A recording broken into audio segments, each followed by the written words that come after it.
Students, brilliant study points के इस Hindi channels में आपका स्वागत है। और इस चैनल्स के माध्यम से बिहार बोर्ड्स की 10th और 12th की सारी क्वेश्चंस को सॉल्व करके आपके जो एग्ज़ाम्स स्किल्स है उसको डेवलप किया जाएगा और इसमें आप घर बैठे पूरी तैयारियां करेंगे और इसमें आप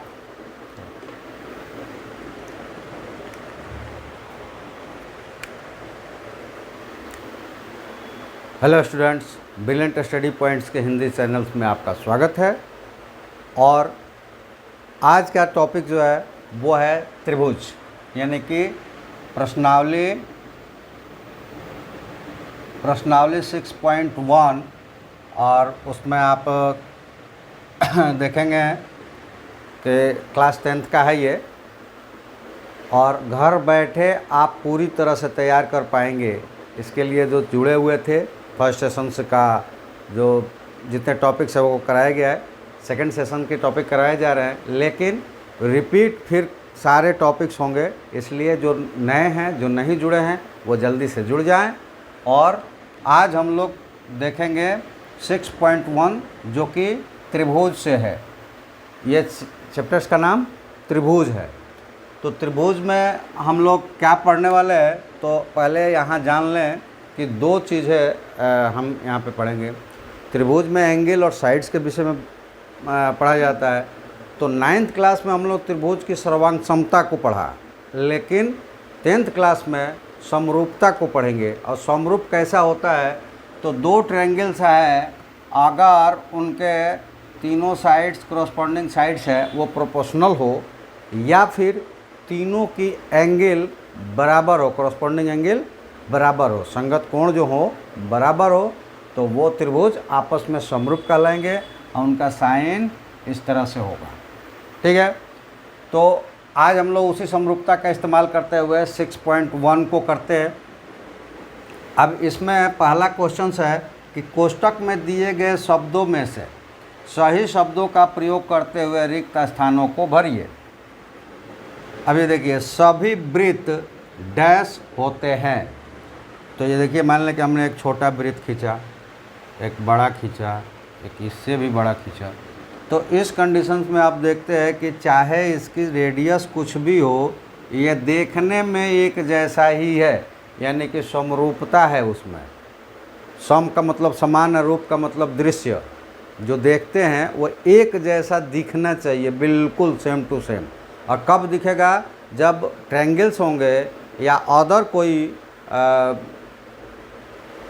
क्या करेंगे, पॉलीगन्स होगा, यानी कि बहुभुज होगा, उसमें उनके साइड्स का प्रोपोर्शनलिटी जो होगी वो बराबर होगा, मतलब उनके कॉरस्पॉन्डिंग साइड्स का रेशियो बराबर होगा, अनुपात बराबर होगा, या फिर उनके एंगल्स सारे बराबर होंगे। तो ये इसमें एंगल तो बनता नहीं है, इसमें रेडियस है, बड़ा छोटा हो सकता है, लेकिन ये 360 के ही एक कर्व होता है। इसलिए ये सभी वृत्त क्या होते हैं, तो इसमें हम भर देंगे कि सभी वृत्त समरूप होते हैं। ठीक है, तो आप ये देखेंगे कि दूसरा जो क्वेश्चन है,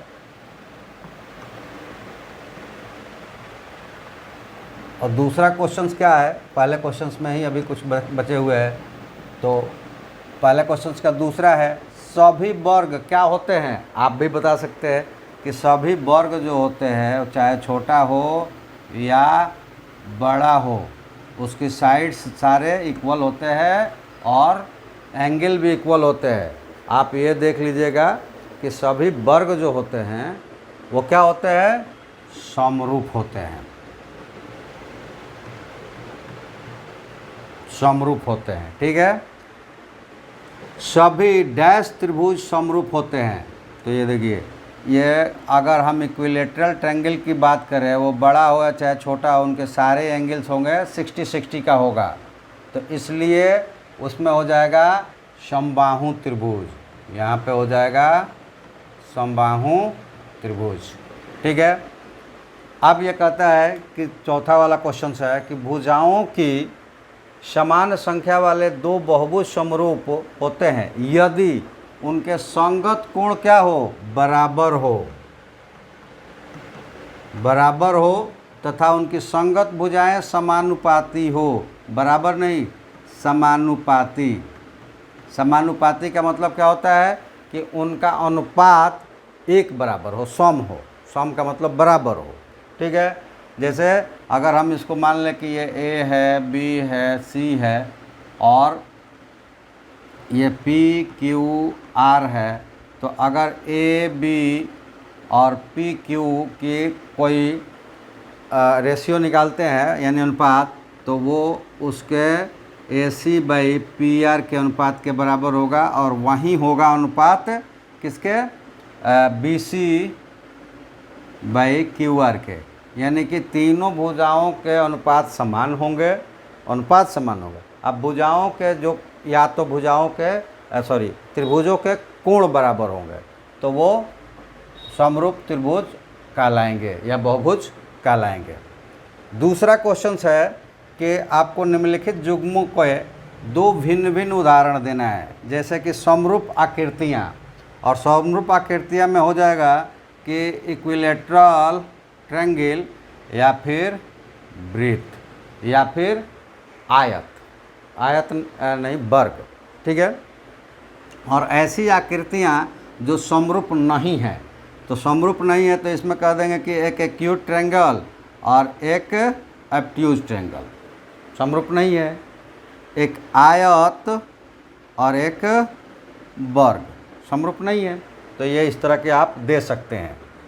अब इसमें हमको बताना है कि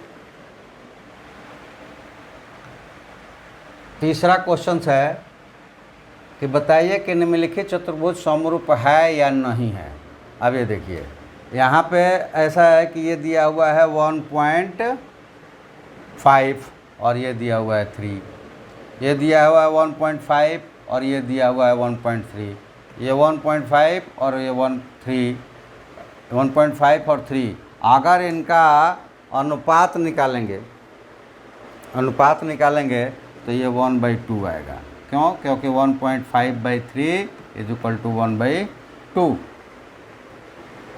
लेकिन जब समरूप हो जाएंगी ना, समरूप हो जाएगी कोई बहुभुज, तो उनके सभी कोण बराबर हो जाएंगे। तो इसमें देखिए क्या हो जाएगा, 90 है और ये एक्यूट है, ये ऑब्ट्यूज है, ये एक्यूट है, ये ऑब्ट्यूज है, इसमें सारा 90 का है। तो ये जो आकृति है ये समरूप नहीं है। ठीक है, क्योंकि चाहे वो प्रक्रिया कोई भी हो, चाहे वो उत्पत्तियां कोई भी हो, अगर दो बहुभुज समरूप हो गए तो उनके कोण बराबर हो जाएंगे। अब कोण बराबर इसमें है नहीं, इसलिए ये समरूप नहीं है। और त्रिभुज में ये होगा कि दूसरी भी किसी भी कंडीशन से हम निकालेंगे ना, तो त्रिभुज में ये संभव है कि उसके सारे कोण बराबर हो जाएंगे। देखिए इसमें समानुपात हो गए, लेकिन वो क्या हो गए, उनके कोण बराबर नहीं हुए। लेकिन त्रिभुज में ऐसा नहीं होगा, अगर उसके भुजाएं समानुपाती हो जाएगी तो कोण बराबर हो जाएंगे।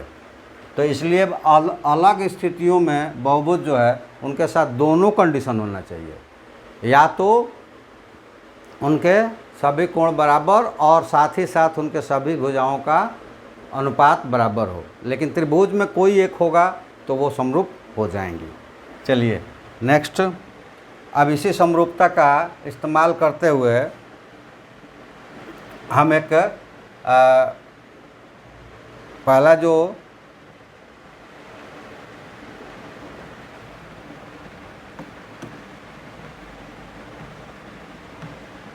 ये प्रमेय नंबर 6.1 है, प्रमेय नंबर 6.1, जो कि बहुत ही इम्पोर्टेंट है। बहुत इम्पोर्टेंट मतलब कि प्रमेय नंबर 6.1 या फिर प्रमेय नंबर 6.2, ये दोनों एक ही चीज़ है। एक ये इसको कहते हैं हम लोग थेल्स प्रमेय। इस जो लिखे गए स्टेटमेंट है इसको हम लोग कहते हैं थेल्स प्रमेय, या फिर इसी को कहते हैं आधारभूत समानुपात प्रमेय।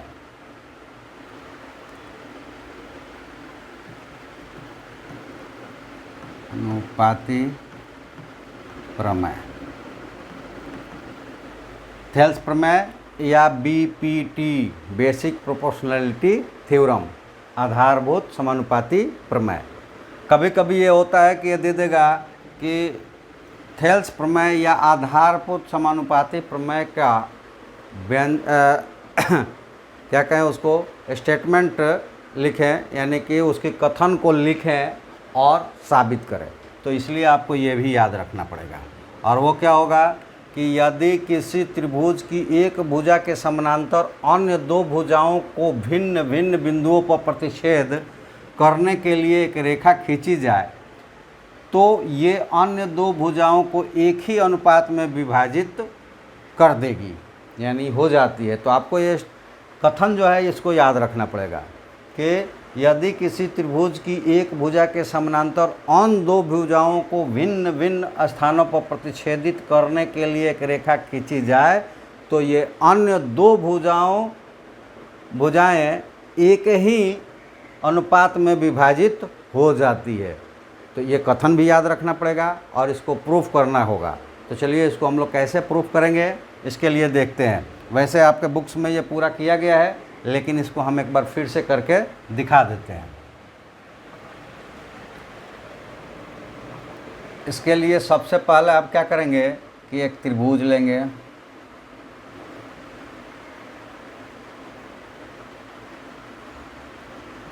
एक हमने त्रिभुज लिया और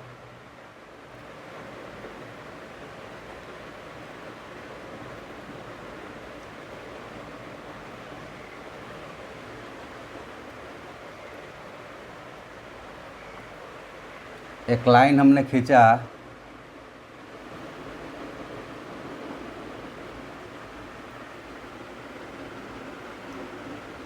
एक लाइन खींच दिया। अब इसमें हम क्या करते हैं कि इसका नाम देते हैं हम ए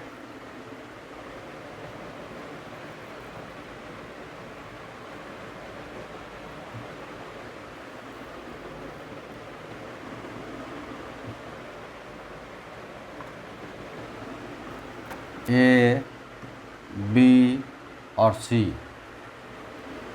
और ये मान लेते हैं कि एक लाइन है जो BC के पैरेलल है, एक लाइन है BC के पैरेलल है और वो AC और AB को D और E बिंदुओं पर काटती है।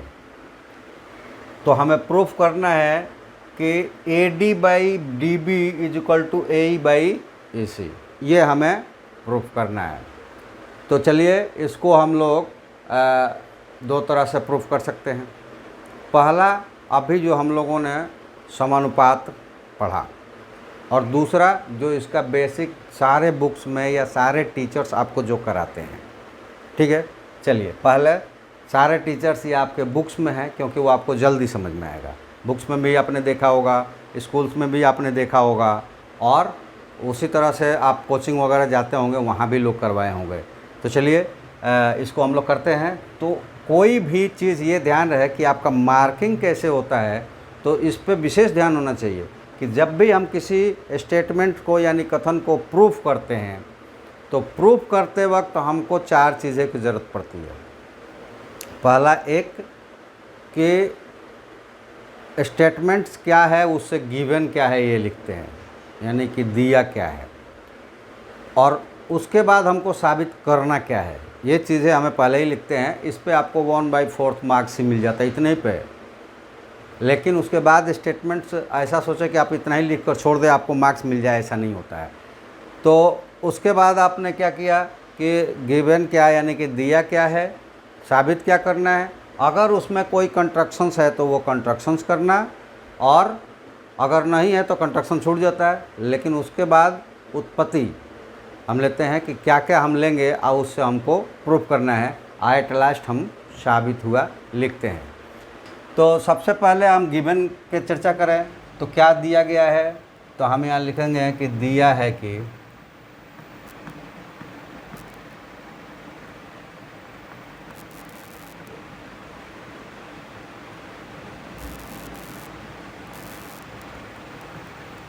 दिया है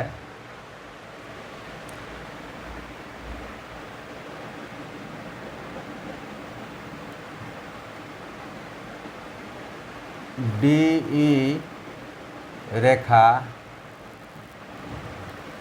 त्रिभुज ABC के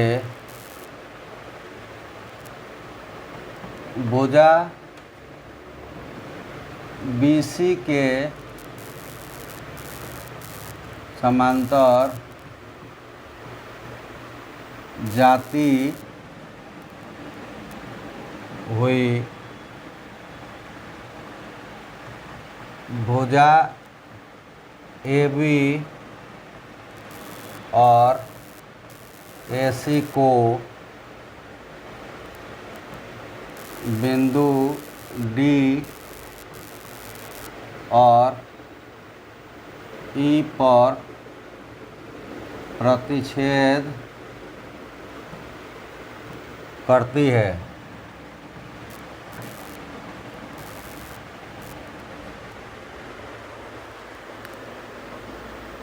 DE लाइन त्रिभुज AB से BC के समानांतर जाती हुई भुजा AB और AE को D और E पर प्रतिच्छेद करती है।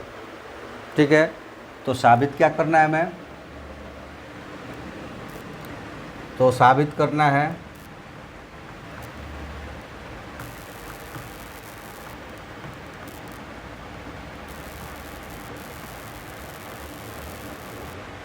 AD बाई DB बराबर AE बाई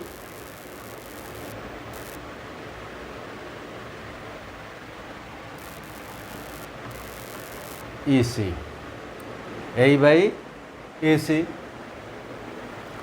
ये तो हमें साबित करना है, लेकिन अब हमें इसमें कुछ कंस्ट्रक्शंस की ज़रूरत पड़ेगी। ठीक है, तो पहला कंस्ट्रक्शंस हम करते हैं।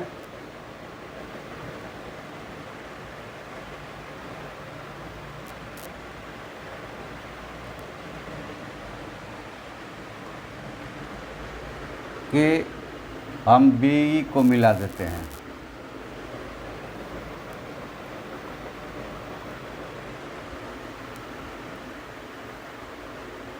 BE को मिला देते हैं और E से AD पे एक परपेंडिकुलर ड्रॉ कर देते हैं।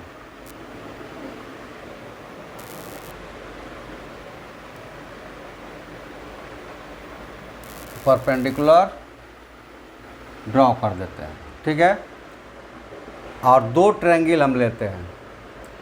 पहला इन ट्रायंगल यहाँ पे क्या हो जाएगा, पहले कंस्ट्रक्शंस में कि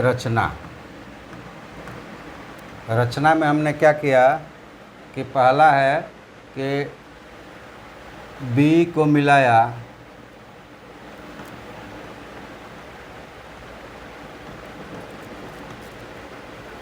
तथा इसको नाम दे दे EF। EF परपेंडिकुलर AD खींचा। ठीक है, और ये रचना में एक बार और हमें करना है, अलग अलग आपको समझाने के लिए कर लेते हैं। आप एक ही बार दोनों खींच लेंगे, लेकिन हम यहाँ अलग अलग समझाने की कोशिश करते हैं कि एक बार ऐसा लिया तो क्या होगा और फिर दोबारा हम लेंगे अलग। अब इसमें यहाँ समझने की बात यह है कि यहाँ पे EF जो AD पे परपेंडिकुलर है वो इस ट्रायंगल्स का भी, अगर इसका ले हम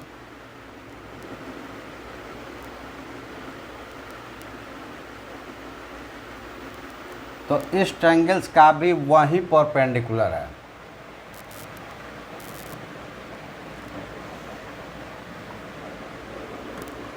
इस ट्रायंगल्स का भी वही परपेंडिकुलर है, मतलब ट्रायंगल BDE का परपेंडिकुलर भी E है, EF है। चलिए अब हम करते हैं कि उत्पत्ति में लेते हैं।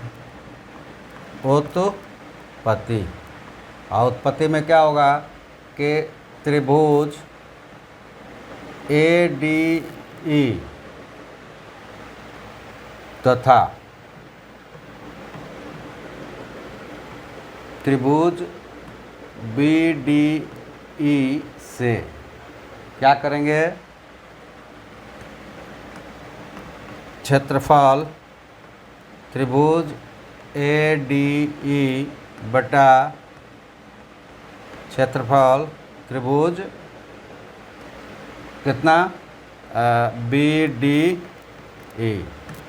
और क्षेत्रफल त्रिभुज का क्षेत्रफल क्या होता है, 1/2 गुणे ऊंचाई गुणे आधार। तो इसमें देखो अगर इसका ले तो ये ऊंचाई है अगर ई एफ, तो ए डी इसका आधार है, तो ये हो जाएगा 1/2 गुणे ए डी और ऊंचाई हो जाएगा ई एफ, ठीक है। और बटे में बी डी का ऊंचाई ई एफ ही होगा लेकिन आधार हो जाएगा बी डी, ये टर्म्स जो हो जाएगा आधार हो जाएगा। तो ये हो गया 1/2 इंटू बी डी और गुणे ई एफ। तो आप यहाँ पे ई एफ और ई एफ काट सकते हैं, 1/2 काट सकते हैं और ये मिल जाएगा A D by B D, और इसको मान लेते हैं इक्वेशन नंबर 1। अब क्या करेंगे हम,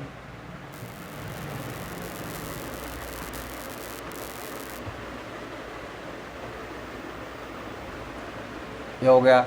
अब एक दूसरा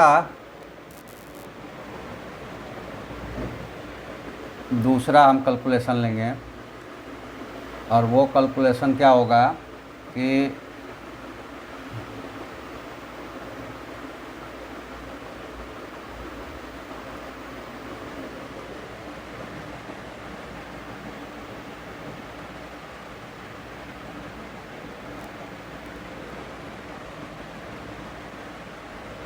अब एक दूसरा हम परपेंडिकुलर ड्रॉ करेंगे और वो कहाँ ड्रॉ करेंगे, डी से ए पर और डी को मिला देंगे, डी सी को मिला देंगे।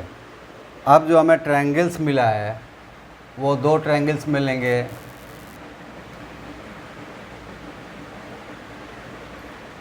और वो 2 ट्रायंगल्स कौन सा है,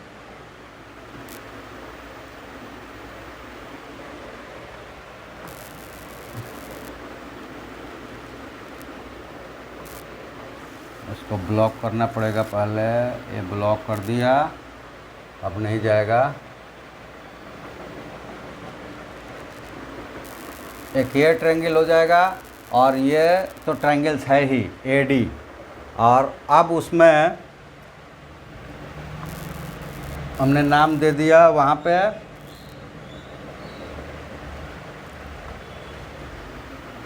जी, नाम दे दिया जी। तो इसी प्रकार हम लेंगे अब ट्रायंगल्स, किससे लेंगे, अब ट्रायंगल ए डी ई तथा triangle D C F, D C E, यहाँ पर ट्रायंगल डी सी ई क्या हो जाएगा, क्षेत्रफल ट्रायंगल ए डी ई बटा क्षेत्रफल ट्रायंगल सी डी ई, और यहाँ भी वैसे ही होगा 1/2, और ए डी ई के लिए ए ई बेस हो जाएगा और डी जी परपेंडिकुलर होगा, और यहाँ भी 1/2 और बेस इसका हो जाएगा ई सी और डी जी ही, क्योंकि ये भी ऑब्ट्यूज एंगल है तो इसका भी पीछे ही जाएगा, बेस से बाहर उसका परपेंडिकुलर फॉलो करेगा और डी जी ही दोनों के लिए परपेंडिकुलर हो जाएगा। तो यहाँ भी डी जी और हाफ हाफ कट जाएगा और हमारे पास एक ट्रायंगल मिलेगा, सॉरी एक रेशियो मिलेगा, वो मिलेगा ए बटा ए सी। और ये इक्वेशन नंबर दूसरा हो गया। अब यहाँ एक थॉट्स हमारे पास है कि वहाँ पे हम लिखेंगे कि वी नो डैट, सॉरी हम जानते हैं कि, यहाँ एक लिख देते हैं नोट्स, हम जानते हैं कि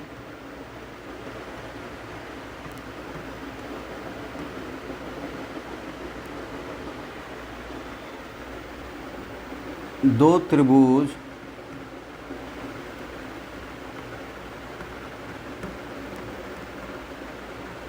की क्षेत्रफल जब वे एक ही आधार और एक ही समांतर रेखा युग्म के बीच स्थित हो तो बराबर होता है।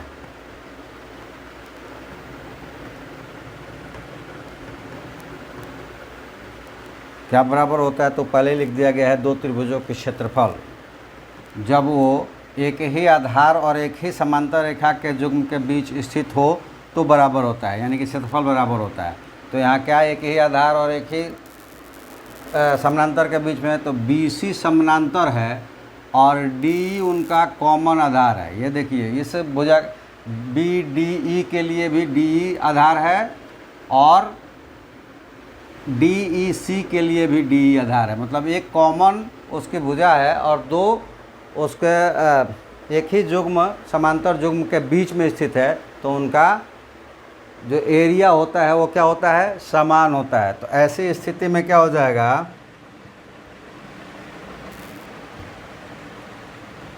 देयरफॉर ये हो जाएंगे कि एरिया यानी कि क्षेत्रफल त्रिभुज BDE बराबर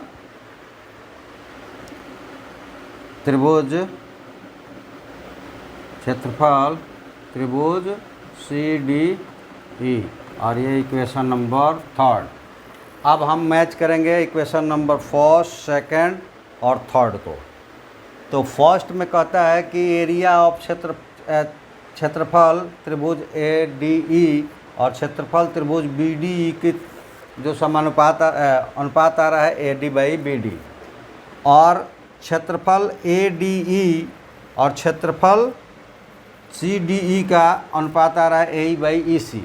अब इसमें आप ये देखेंगे कि जो ये टर्म्स है AED यानी कि न्यूमरेटर दोनों भाग का एक ही ट्रायंगल है, और डिनोमिनेटर्स में जो है, डिनोमिनेटर्स में है वो क्या है? इक्वेशन नंबर थर्ड के अनुसार बराबर है। तो तीनों को जब मैच करेंगे तो लेफ्ट हैंड साइड्स क्या हो जाएगा? मतलब कि बायां पक्ष तीनों का तीसरे का उपयोग करते हुए 1 और 2 में कंपेयर करेंगे तो 1 और 2 का बायां पक्ष बराबर हो जाएगा। आज जब दो इक्वेशन का एक पक्ष बराबर हो जाता है तो दूसरा पक्ष उसका अपने आप बराबर हो जाता है। तो हम केवल लिख देंगे कि समीकरण 1, 2 और 3 की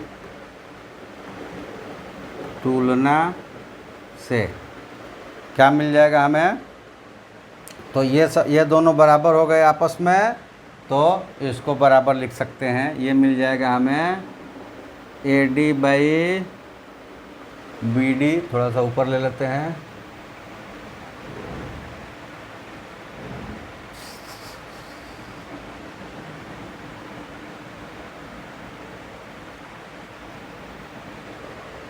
AD/BD इज इक्वल टू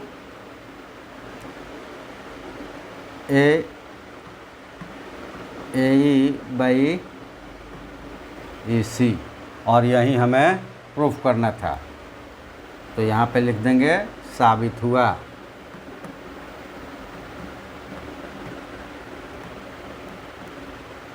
यही हमें साबित करना था, ठीक है। यह हमारा क्या था, प्रमेय नंबर 6.1 प्रमेय, और इसको हम लोग क्या कहते हैं, थेल्स प्रमेय भी कहते हैं। कौन कौन सा प्रमेय कहते हैं इसको, थेल्स प्रमेय कहते हैं, या फिर आधारभूत समानुपाती प्रमेय कहते हैं। तो ये सारी चीज़ें आपको कैसे करनी है और कैसे नहीं करनी है ये समझ में आ गया होगा, आपको करवाया भी गया होगा शायद स्कूल में, ट्यूशन में, और आपके बुक्स में भी दिया हुआ है, ठीक है। तो इसको तो हम लोगों ने ऐसा किया, लेकिन एक और तरीका है जिसको आप कर सकते हैं, और वो कैसे कर सकते हैं, तो चलिए उसको भी देख लेते हैं हम लोग, वो कैसे कर सकते हैं।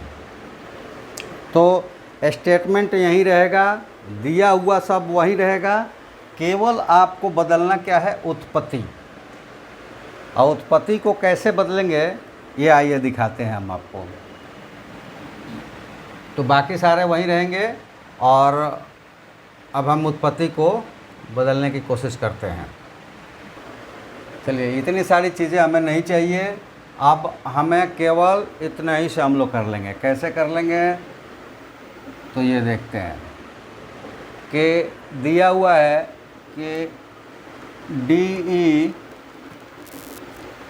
BC के पैरेलल है, तो यहाँ उत्पत्ति में हम लिखेंगे उत्पत्ति DE पैरेलल BC दिया है, ठीक है। अगर पैरेलल है तो angle ADE is equal to angle ABC, तथा एंगल इधर भी लिख सकते हैं, तथा angle AED is equal to angle ACB। कैसे, अतो संगत कोण,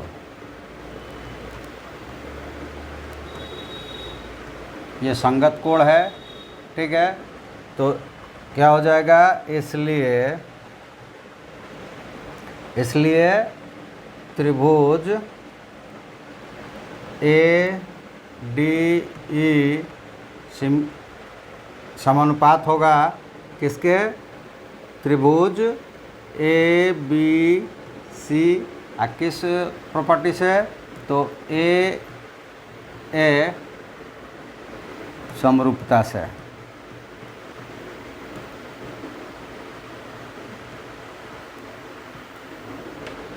A समरूपता से ट्रायंगल ADE और ABC क्या हो जाएंगे, सिमिलर हो जाएंगे, यानी कि समानुपात हो जाएंगे, समरूप हो जाएंगे। तो समरूप होंगे तो ये हो जाएगा AD/AB और AE इसमें दोनों, देखिए पहला दोनों लिया तो इसमें के पहला दोनों, इसमें के आगे और पीछे वाला तो इसमें के आगे और पीछे वाला AC, और ये आखिरी दोनों DE, तो ये आखिरी दोनों BC। कैसे, तो CP इसका नाम है CPST, corresponding part of similar triangle. इसके द्वारा ये क्या हो जाएगा, समरूप हो जाएगा, समानुपाती हो जाएगा। तो इसमें से टेकिंग फर्स्ट टू क्या मिलेगा हमें, AD/AB is equal to AE/AC। इसको हम लिख सकते हैं AB/AD is equal to AC/AE। और ये कैसे लिखते हैं, तो डायरेक्ट लिखने के लिए ये क्रॉस मल्टीप्लिकेशन करते हैं, तो AC इधर AE इधर, ए बी इधर, ए डी इधर, और इसको हम कहते हैं इन्वर्टेंडो, यानी कि व्युत्क्रमित नियम से ऐसा लिख सकते हैं। और उसके बाद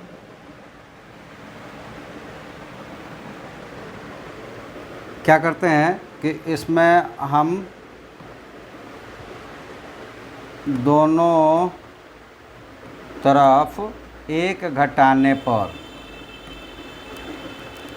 क्या हो जाएगा, A B by A D -1 बराबर ए सी बाई ए ई -1, और इसको सॉल्व करेंगे तो ये हो जाएगा A B minus A D और by A D is equal to A C minus A E by A E. ठीक है, अब देखिए कि ए बी में से ए डी को हटा दिया जाए तो क्या बचेगा, डी बी। तो ये हो गया डी बी, अब बाई ए डी है नीचे बराबर, और ए सी में से ए ई हटा दिया जाए तो क्या बचेगा, ई सी। तो ये हो गया ई सी बाई ए ई। और जैसे यहाँ पे इन्वर्टेंडो किया था यानी कि उल्टा कर दिया था, यहाँ भी अब उल्टा कर दीजिए तो ये हो जाएगा A D by D B equal to A E by A C. और यही हमें प्रूव करना था तो यहाँ लिख देंगे साबित हुआ। A D by D B और ए ई बाई ई सी ये साबित करना था। बाकी सारे चीज़ें उधर जैसे लिखा था उसमें वैसे ही दिया है। अब एक चीज़ है कि उसमें से ये देखिए दूसरा वाला जो हम लोग किए थे उधर, तो दूसरा जो हम लिए थे वो नहीं लिखा था, तो यहाँ पे आप लिख सकते हैं वो पहला वाला, पहले वाले के लिए था ये कि इसी तरह कि बी डी सी डी को मिलाया, सी डी को मिलाया तथा डी जी परपेंडिकुलर ए ई खींचा। ये किसके लिए था, पहले वाले का, ये पहला और ये दूसरा कंस्ट्रक्शन, दो कंस्ट्रक्शन था। तो ये किस में, केवल पहले वाले में, केवल पहले वाले में। इसमें इसकी ज़रूरत नहीं है क्योंकि इसमें किसी कंस्ट्रक्शन की ज़रूरत नहीं थी, तो इसमें हम नहीं वो कर सकते हैं, इसमें हम नहीं कर सकते हैं।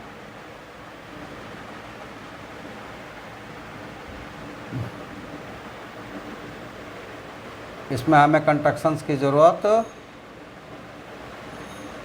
नहीं है। ठीक है,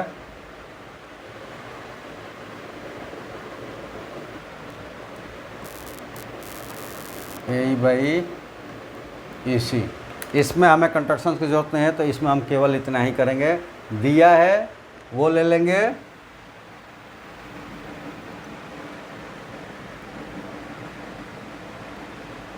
ये दिया है वो ले लिया, फिगर हमारा ऐसा होगा, और साबित क्या करना है वो ले लिया। उत्पत्ति में हम समरूपता का इस्तेमाल करेंगे और कर लेंगे। अब मुझे लगता है कि आप लोगों ने इस बात को समझ लिया होगा, अच्छी तरह से समझ लिया होगा। अब है कि इसका कन्वर्स है।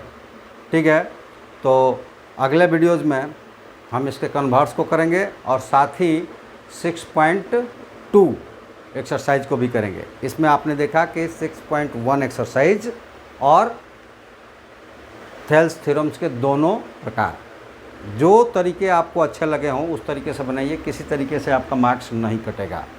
और दोनों हमने बता दिया, एक तो सभी लोग बताते हैं, आपके बुक में भी लिखा हुआ है, दूसरा हमने इसको कर लिया क्योंकि हम लोग समरूपता चैप्टर्स पढ़ रहे हैं। यानी कि आप इंग्लिश में अपने ही बुक को इस चैप्टर्स का नाम पढ़ेंगे तो वो लिखा है कि सिमिलर ट्रायंगल्स।